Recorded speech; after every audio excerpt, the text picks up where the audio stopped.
Welcome, everybody, to the RFP Success Show. My name is Lisa Rehurick, and I am your host. I am also founder and CEO of the RFP Success Company. And today we welcome Fergal McGovern, CEO of VisibleThread. And we have already had one heck of a morning. The technology gods were not working in my favor this morning, so Fergal's already been very patient. So Fergal, welcome to the RFP Success Show. Hey, thanks so much, Lisa. Great to be here. Wonderful. Well, let's just kick it off by having you tell us a little bit about yourself, your background, and VisibleThread, what it is that you all do. Oh, I hope I don't blow our time slot here. There's a lot in that question. I suppose my job and my background in terms of VisibleThread was I started the company about 10 years ago or so. We are a software solutions company, and we provide a lot of high-level value-add solutions that help our customers, people like Boeing, Accenture, Lockheed Martin, and so forth, to really make their organization approach to RFPs and contract review much more efficient. And I do my best to help out, basically, and work with a lot of our key accounts, and also try and do a good job of driving our company forward and expanding. That's great. I love that you started this. Like, what made you start the company? Like, what was there a need that you saw out there in the world? Yeah, there was actually. So our mission in the company is to actually make the world a clearer place. And that sounds a bit kind of waffly a bit. But, my own background, God love me, I'm about 30 years in this business of kind of doing stuff in corporates. But my original background was IT. And a lot of my experience in IT was fraught with misunderstanding, people just not understanding what people were saying and saying it through the written word, right? Yeah. So the issue here is fundamentally, let's try and almost harmonize. Let's put metrics on things that allow us to quantify and get quality assessments of what's written. So if we think about that in the proposal context, if you're a proposal manager and you're shipping across a proposal to the government or even in the commercial setting, you're dealing with a very hard problem. You've got lots of people contributing, and they're each communicating in their own style, their own vernacular, and their own approach. So we measure and score that content, and we make sure that it's got a single tone of voice and that there isn't accidental risk and risk of misinterpretation, as well as compliance type risk in that content. So it's really about looking at the written word. It's about making things much more efficient for our customers. Wow, so that's really interesting. And I'm going to ask you a question that is a totally loaded question, but I'm guessing that you get it all the time. But how does that work? I mean, how does it actually figure that out? So if we actually divide, there's a number of different dimensions that we will score content on. But let's take a very simple thing. So most people listening to this show will, of course, be very familiar with the dreaded compliance matrix. And a compliance matrix is a critical tool in anybody's arsenal that allows them to control the delivery cycles and make sure that they're both compliant as well as compelling in their responses. But one of the first things people do when they actually go to create a compliance matrix is that they do a copy-paste from the RFP itself. They take each paragraph and copy it into an Excel spreadsheet probably, or some kind of Word table, and they say, well, okay, there's a statement, there's a requirement, there's a FAR clause that we need to address. Who's going to do it? Which part of the proposal are they going to do it in? And are we compliant or are we not? So, let's say somebody sees a phrase that says, you must have cost plus accounting, and it's a small business and they don't. Or they have some cybersecurity requirements that are in there. So the first simple thing to actually help that process is to actually automate that manual process. The process is highly manual right now, but literally just copying and pasting.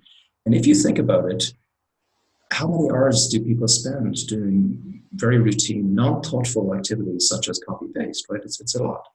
So if we can somehow very simply do the 80-20 rule, get 80% right and enough, rather than boil the ocean, just simply automate that copy-paste thing, and then maybe look at certain terminology in the output. So now in a few minutes or a few seconds, you've got an Excel spreadsheet that actually is the basis of a compliance matrix.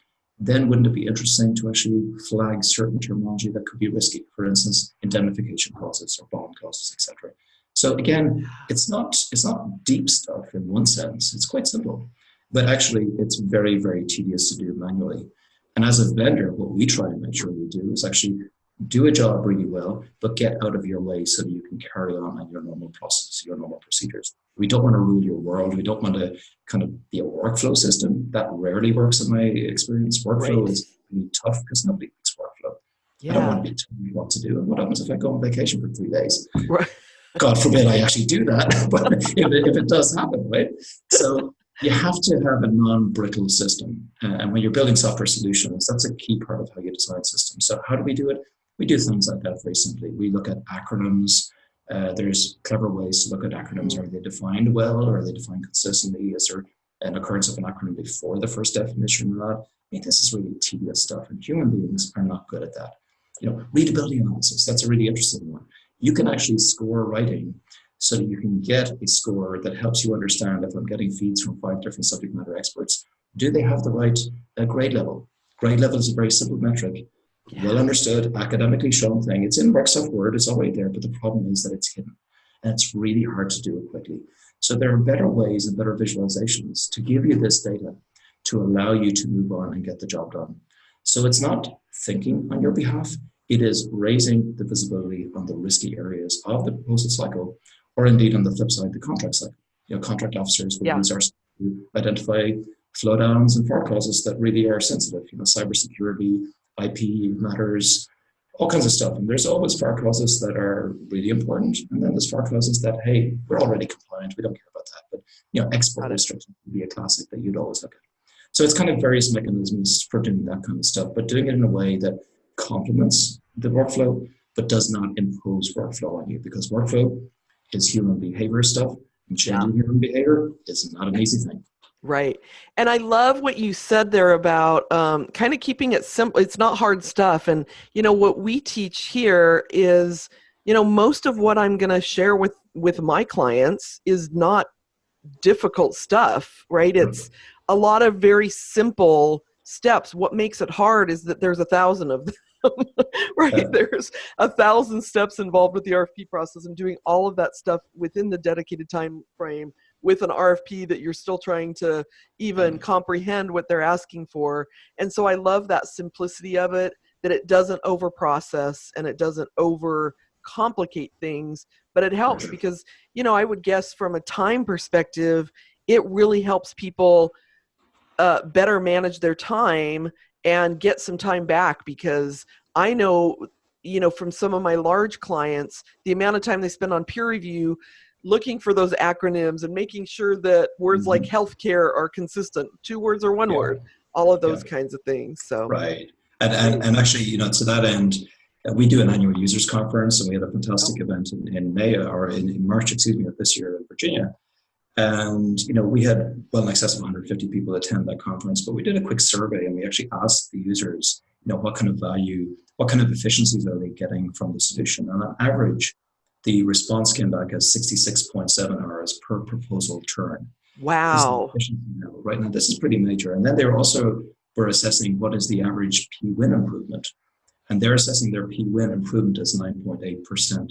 So those types of, one is an efficiency gain, and the other is actually because you're no longer missing stuff that you might have missed, and because you're, focusing on the right stuff. It's not about, we're not magically changing the game completely, but if you inject analytics into the cycle, into the color team review stage at various points, let's say even upstream into the capture phase, where you say, actually, you know what, we're not qualified to pursue that.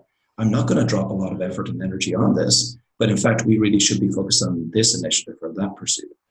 And that's something that you can add into the bag of tricks. You can actually analyze the language of the RFP to say, actually, you know what, these areas that we're completely strong on, we're not seeing it.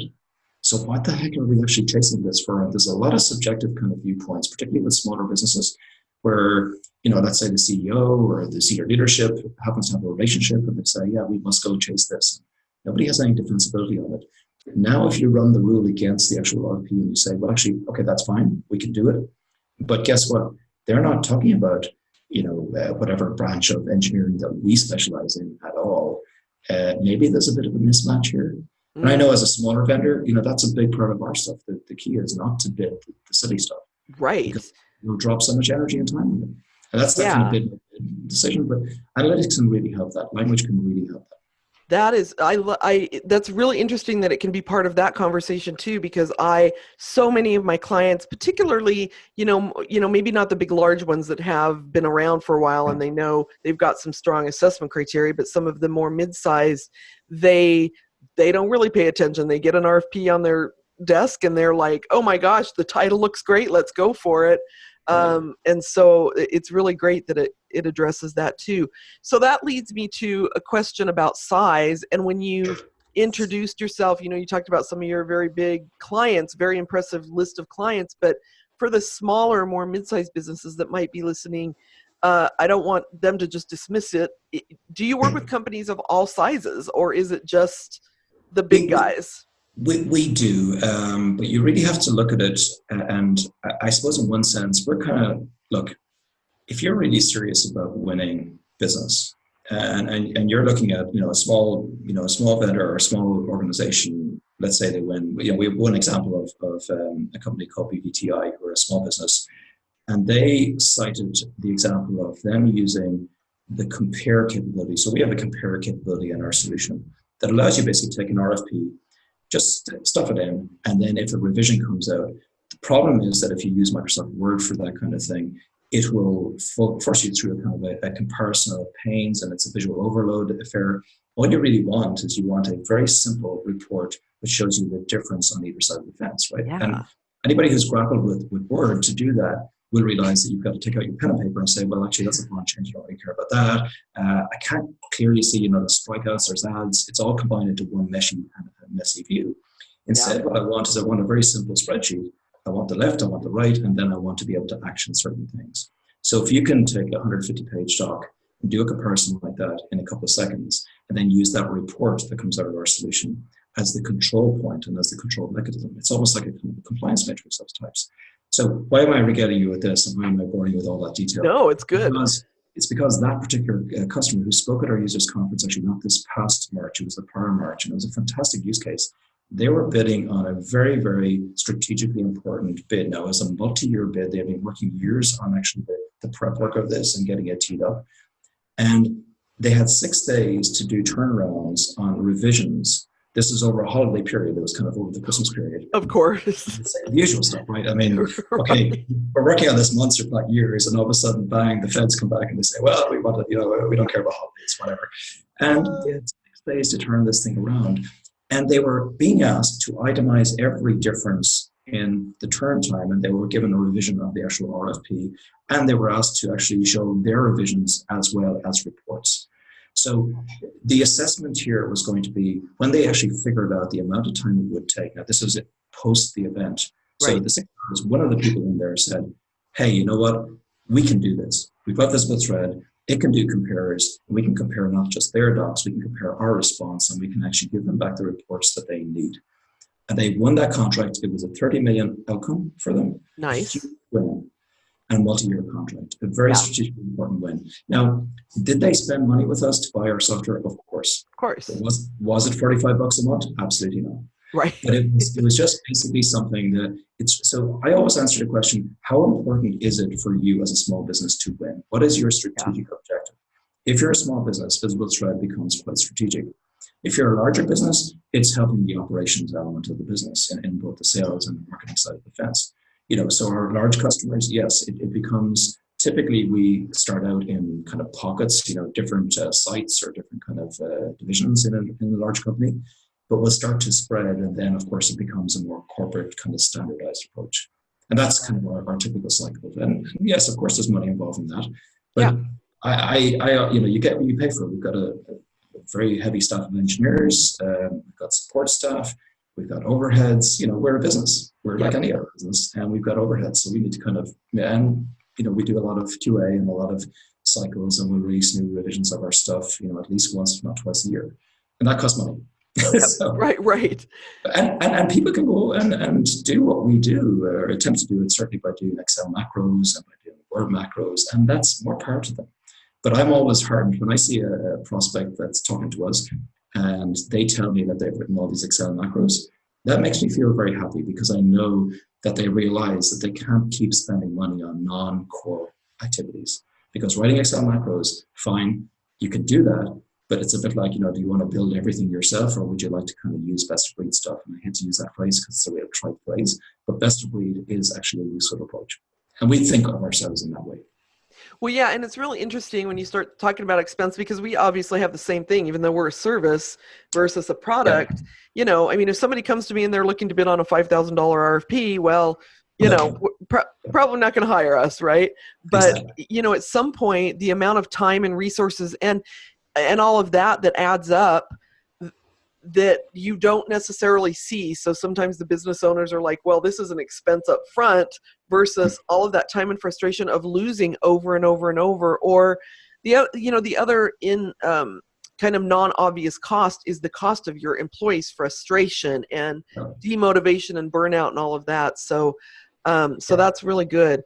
Is there any type of a company that this solution would not work for, aside from the investment piece of it? Sure. So we tend to see customers fall in. So it's kind of cross-sectoral. So we have a lot of defense and aerospace customers, a lot of financial services, healthcare, the usual suspects. Those Yep, people typically the playing big the guys. Yep. guys, and many of the small guys, manufacturing, construction, et cetera, et cetera. Many big and many small as well. And the small Okay. ones appreciate the value and they understand the value. But as I Yep. say, it's not there's a floor, and if they want something cheaper, fine, they can go and use something else. Um, in terms of the applicability, if you think about language, and this is what's exciting for us as a company and what's exciting about our strategy, what we're finding is that certain aspects of what we do are actually applicable across an entire organization. So let me give you an example of that. If I'm doing an acronym pull, that's specifically relevant typically for a proposal manager, a volume lead, an editorial manager, whatever it might be, right? That's a kind of a niche capability, right? And that's Right. okay. But if I'm looking at single tone of voice and metrics around readability, actually guess what that applies to? It applies to, yes, sure, the proposal, but it also applies to the marketing collateral. It applies to your Ooh, correspondence letters. It huge. applies to everything, right? If you think about we're all writing emails. We all put in attachments, and everybody, okay, Slack is there, and there's all this kind of stuff that's actually helping make communication clearer and faster. But actually, the written word is typically carried in probably three main things: Microsoft Word, sometimes Google Docs, PowerPoint, and arguably a little bit of Excel and that kind of stuff. And then Yeah. there's kind of email threads and so forth. It's all written language. So actually, as you think about the various parts of an organization, let's consider HR. HR have got to do, specs for jobs. Does that need to be clear and understandable? Yeah. Mm. Uh, what Wow. about if what about if I'm a financial service organization? I'm doing possibly observations or research around the fund performance. Does that need to be clear? Absolutely. What if I'm a healthcare organization and let's say a Medicare administrative contractor, acting on behalf of the CMS in healthcare? Do I need to make sure my audit letters are clear and concise and they're compliant? Absolutely. So readability analysis is across the entire organization. So we're finding a lot of our customers start out with the solutions for kind of, acronyms and compliance matrices and so forth. And we have lighter weight solutions that actually help all of these other people or functions measure for readability. And then we layer on top of that kind of dashboards that help understand, okay, A, are people even using this? Are they self-scoring? Are they testing their content? And B, let's see what the quality is like. Is the quality improving? And actually, it's a simple thing, but grade level is a very interesting thing. It harmonizes. It kind of moves us from, assessing content quality as a subjective judgment. I think your content is great or crap or whatever Right. right? But immediately when I say that, it's my view. So you almost by definition have to respect my opinion. If you don't respect my opinion, of which many people don't, then I don't have a leg to stand on, right? So what I need metrics, and executives need metrics. And once you introduce metrics to the equation, you get a funny behavior change. You get this Yeah. behavior. People actually start to respect the metrics, particularly subject matter experts. And if the metric is something as simple as a grade level, and if we can now track to see if it's going down, which is our objective, because you want to make it as simple as possible. It's not dumbing it down, it's making it simpler and actually Mhm. all the contributors and what they're writing, because subject matter experts are not writers, but Right. Right. everybody is now a writer. And proposal managers are afraid to kind of edit this stuff, because if I edit somebody who's writing about cybersecurity, who knows what I'm going to do to the message? I may accidentally screw in the message. And the problem there is that, so there's a kind of a fear factor. Whereas if I now give that subject matter expert a scoring ability in a lightweight fashion so they can run this through that hopper and I can track that. Now you've got visibility across an entire organization. And that's where we're going as a company. The entire communication space, and at the outset I mentioned, what's our vision or what's our driving force in VisibleThread? It's actually to make the organization a clearer place. And that has all kinds of profound effects. It makes engagement better. It increases the engagement between federal contractors and government. It makes the brand experience better. It means that letter that I used to get from the IRS that I'm suddenly now getting is much clearer, much easier to understand. My terms and conditions are much easier to understand. Yeah. What does that do for my perception of your brand? It makes it much better. I'm more likely to stick with you as a customer. So it's quite profound. There's a much larger thing at play here, not just the proposal side of the fence. Yeah, I mean, and that's really important. As a small business owner, I understand just in my small little ecosystem over here, right? The difficulty in keeping consistent with the way that I communicate about the brand and the way that we, in all the different ways, right? These days we've got so many different platforms. So that alone, and I'm even thinking applicability for some of my larger clients with their client work, right? Kind of back to all of that communication. That's pretty incredible that it can. I didn't even think about that possibility of outside of the proposal world. Sometimes we get so tunnel vision, right?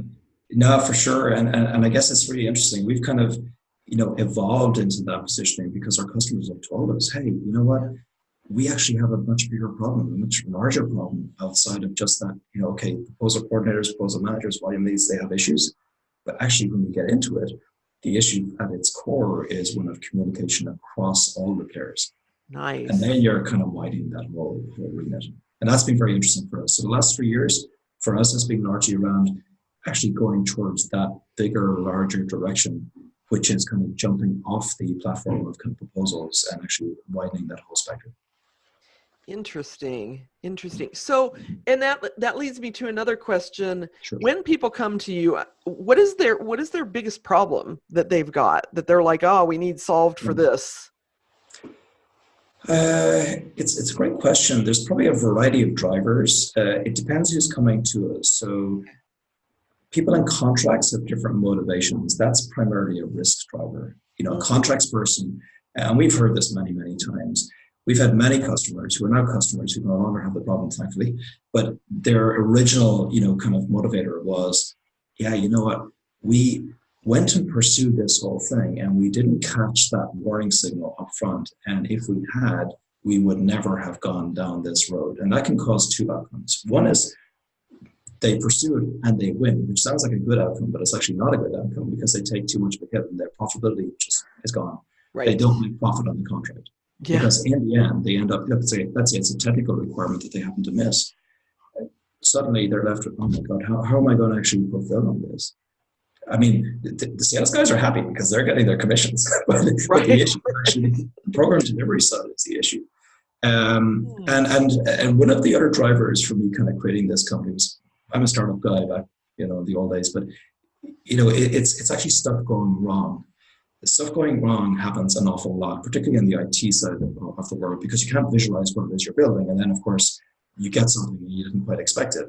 And Agile is an attempt to kind of sort that out, but it depending on who you talk to, it does or does not work. But that's a different thing. But the actual driving force on the contract side is that kind of risk driver. The driving force probably on the proposal side is a more, I'm going to use the word optimistic. Driver. It's a pessimistic driver in some ways, in the sense that the pain is the proposal managers are often getting feeds from multiple sources, and they are very tight turn times. They're in late red team review stage. They've no time to review this stuff, and all of a sudden they've got to check their acronyms again because they had fixed it on the last rev, and now all of a sudden somebody else did their kind of revisions, and they mucked up all my fixes, and it's all this stuff. And then you might have vendors like myself come along and say, oh, what you need is a workflow solution. You put it all in the one repository and we'll control it and use SharePoint and all this good stuff. And trust me, that's where I say those solutions, with all due respect to them, I don't agree with that approach, simply because it is impossible to change behavior. So how do you actually fix it? You can only fix it by actually introducing whatever solution you're trying to introduce that complements current workflows. And that is fundamentally complementary, not intrusive, not mandating workflows.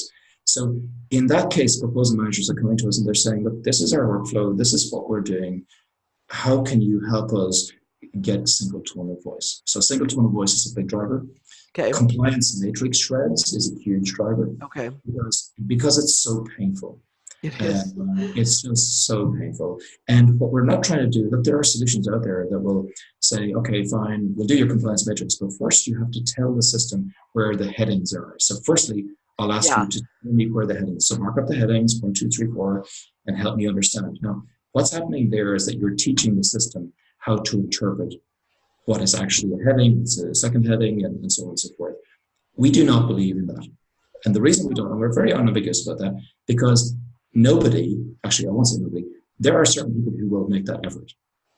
But if we think about it, how many people will actually do that up front? Well, maybe I'll do it on a big material, RFP. Yeah. And maybe the system won't quite do it all right. So we take a very different approach. We say, look, if you can't get some value out of our solution within about a minute or 3 minutes, we're not going to do it. So we keep getting asked about, magically generate an outline, for instance. And we're not going to magically generate an outline at the moment until we figure out a way that we can do it in 2 minutes flat. And maybe that's using AI, maybe it's using something else. But we have got to do it that way. So our compliance matrix right now is 3 clicks. You upload a doc, you go to a tab, and you do a click, and you have an Excel spreadsheet that gets you going. And that's typically 30 seconds for a 100-page doc. Now, that speed comes with trade-offs. The trade-offs are that we can't automatically in a PDF, because PDFs don't have structure. Right. You can't automatically. Now, what are we going to do with a PDF? So then, other vendors might say, well, we'll put that PDF into a Word doc. You help the system spend about a half an hour to an hour helping the system, mark it up. And now you've lost probably 2/3, if not 3/4 of potential users because they just will not do that. Right. Or won't do it accurately.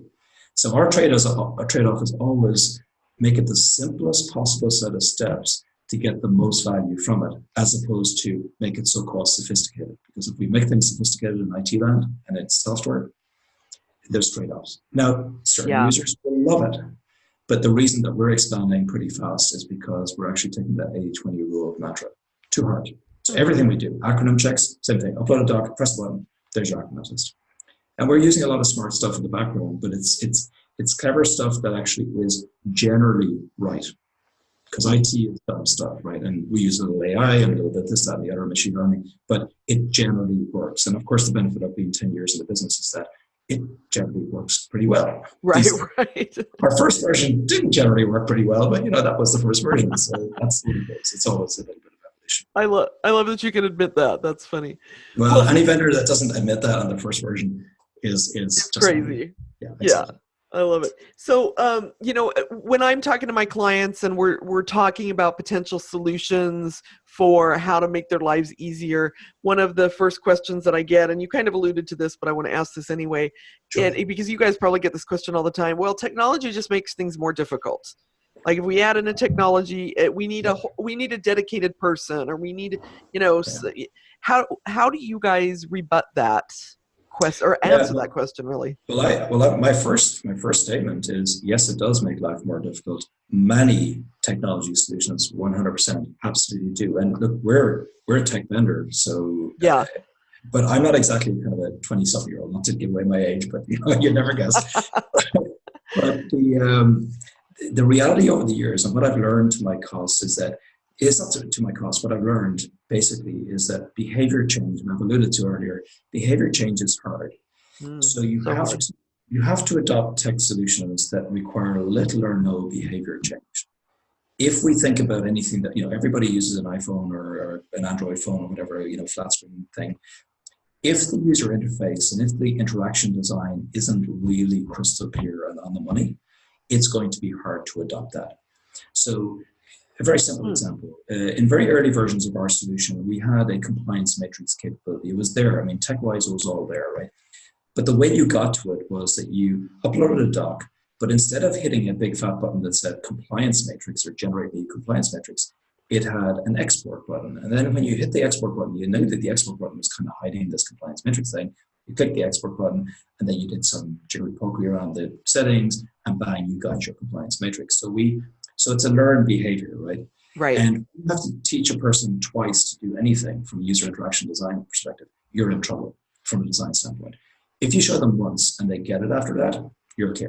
You've got a good Yeah. design. If you show them twice, you have to revisit that.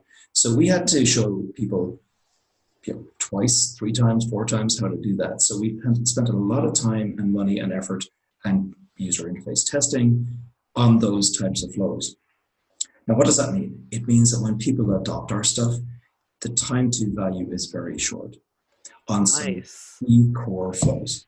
So for instance, if you were to look at our stuff and you were to say, let's say acronyms are a pain in the neck, and let's say that's your business here, you want to check acronyms. And there Yep. are people out there, it's a very niche thing, but there are people out there who have to do that.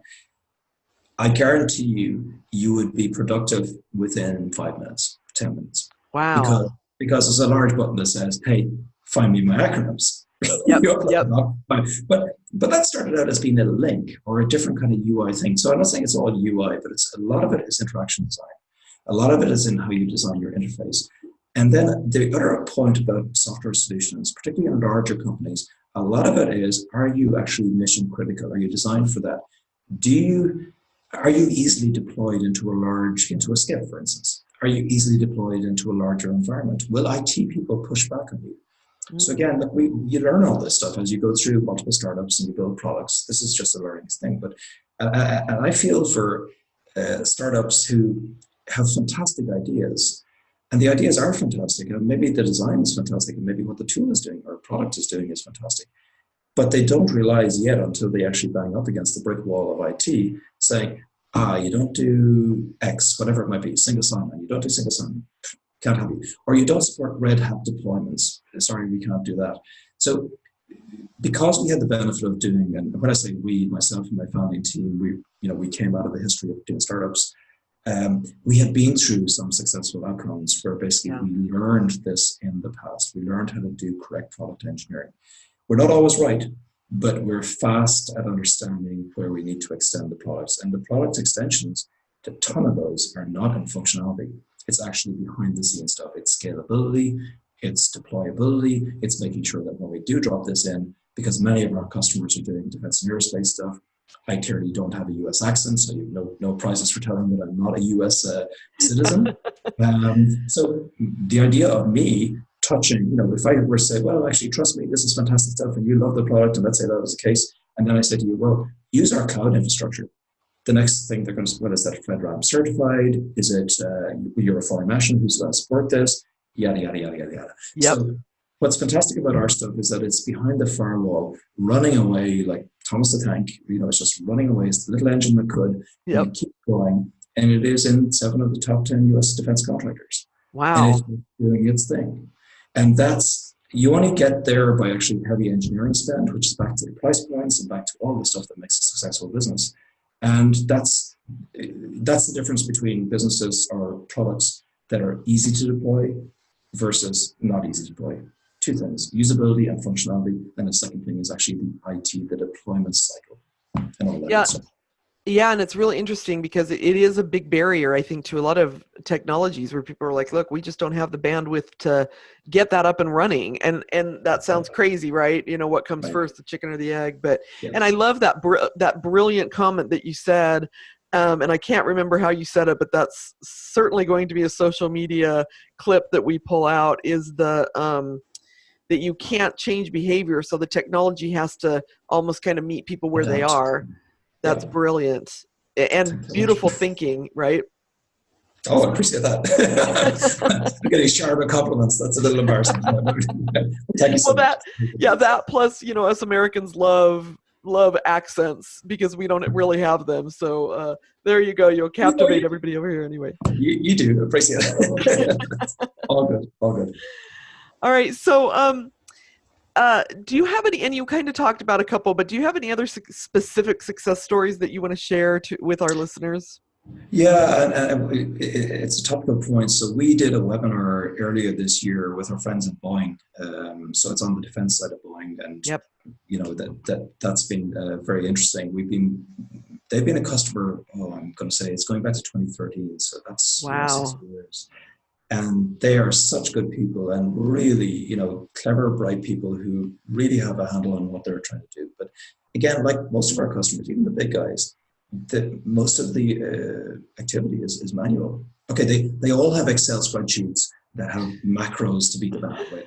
And sometimes Word docs with macros. So they're dab hands at tech as well. But like I said earlier, their business is not to produce Excel spreadsheets with macros. Their business is to actually win deals. That's the business. So the Boeing example, earlier this year, what they cited was that they moved. The previous state was that it would take them about 22 hours to actually create a compliance matrix. Wow. Well, they're so big. It would be, and they would tend to be, very large pursuits. They've got that down to 4 hours. So 22 to 4 hours. It's a pretty remarkable stat, right? They're also using, and this is just kind of calling out some highlights, right? Document compare. They used to do that with the classic Microsoft Word approach and or the Adobe Pro approach. It's basically the same thing, 2 panes a year. And the issue, by the way, just with Compare and Word is that it's not designed for what contracts people need and proposals managers need. It's designed fundamentally to merge 2 documents. That's what the Compare is about. Okay. Left pane, right pane, a merge pane on the bottom. That's its design. So again, it's UI design. And what's the purpose of that UI design? It's not really for what proposal managers need, is actually an itemized list of the differences from both sides. What has changed on either side? And it needs to be in a kind of a very easy to manage form, i.e. a spreadsheet. So they moved that down from 8 hours to 1 hour. Wow. So it's almost orders of magnitude difference in terms of efficiency. And the final example there was the acronym side. They used to spend 12 hours in acronym checks, and now it's down to 2. That is a long 12 hours. Yeah, you can imagine, right? And it's not just 12 hours, it's 12 hours with fatigue and with human characteristics kicking in, because we're all bright people, right? Nobody, and these guys are really bright, but it doesn't matter who you are, you will not want to engage after hour 2 or 3. I mean, unless you're an extremely special person, you'll not be able to keep going like that. And that's the other thing about readability, right? Readability is the same thing. People will read, and we all have this problem. We'll read a 50-page doc, but actually we're really only reading probably the first 5 or 10 pages. For sure. Page 10 to 20, maybe. And by the time we get to page 45, we're thinking, oh my God, when will this ever end? And you miss stuff. So when you run the rule across all this stuff and you check that content using what we call search dictionaries, which is a way of actually saying, these are particular items that I really want to flag and find, it levels out the actual attention span, and it starts to focus your attention at the top kind of cursory pass in the right areas. Nobody's saying don't read the document. We never say that. You still must read the document. Right. But now your probability of missing things is dramatically lower. So there's kind of a risk and a quality improvement that's a side effect of the efficiency gain. Because now you've got fresher people, better rewards, being able to focus on more quality-oriented work as opposed to copy-paste work, which nobody cares about. Yeah, and to your point, too, the piece that you can't really measure is yes, you're saving time, so that measurable time from 22 hours down to, I think you said 8 hours. But what companies are not able to measure that is hugely powerful is what happened after that 22 hours and the effectiveness or lack thereof of that effectiveness, and how that improves dramatically. So, wow, that's pretty impressive. And we hear that a lot. So that the 22 hour it was actually 4 hours that they cited. But hey, we'll take 8 hours, doesn't really matter. But that kind of morale improvement, that ability for teams to feel more productive, you can't measure that. That's a harder one to kind of say. Yeah. And the ability to spend better quality time, and hopefully lesser of your time on the drudge work and more time on the quality work, that makes a big difference. To morale, internally, to everything. So, teamwork is enhanced. And we see that, we hear it. We can't, unfortunately, put stats on it because how do I measure? Yeah. I mean, maybe people's longevity in organizations is extended, but there's kind of an HR angle as well in all of this, which we hear and we see, but putting a number on that is really hard. That's really hard. Yeah. And even their ability to have, and you talked about this, but their ability to have their attention span clear in the subsequent pieces of what they need to work on. Right. I mean, all of us have been up till 2:00 in the morning trying to put something together in a proposal, and our brains just aren't working at full speed. We're getting tactically getting it done, but strategically not looking at it in the same way. So I love that. And I'm all about efficiency. My company's all about efficiency. So yeah, you've got my heart on that one. I really love anything that helps people with more efficiency. So Fergal, thank you so much. How can people learn more about you or get in touch with you to see if VisibleThread is a potential solution for them? Absolutely. Probably the easiest way to actually see what we're about and what we're up to is to go to our website. It's visiblethread.com, www.visiblethread.com. And there's a contact form on that site, so it's pretty easy to find us. Or they can just simply mail us at info@visiblethread.com. Wonderful. Well, I'll tell you that I went to your website. I heard about you. I went to your website. I filled out the contact form, and you guys were very quick, which ironically doesn't happen a lot on websites. People fill out that contact form, and it seems to go into the administrator somewhere. The famous hyperspace, and you begin to wonder, well, is there anything behind this particular site? But that's a whole different question. Exactly. So, trust me, we have a team. Great. Well, it has been such a pleasure to have you here and to learn more about VisibleThread. And so thank you very much for being our guest today. Not at all. My pleasure. Great talking. All right. Thanks so much. Thank you, everybody, for listening once again to the RFP Success Show. I'm your host, Lisa Rehurk, and I'll see you back again here next week.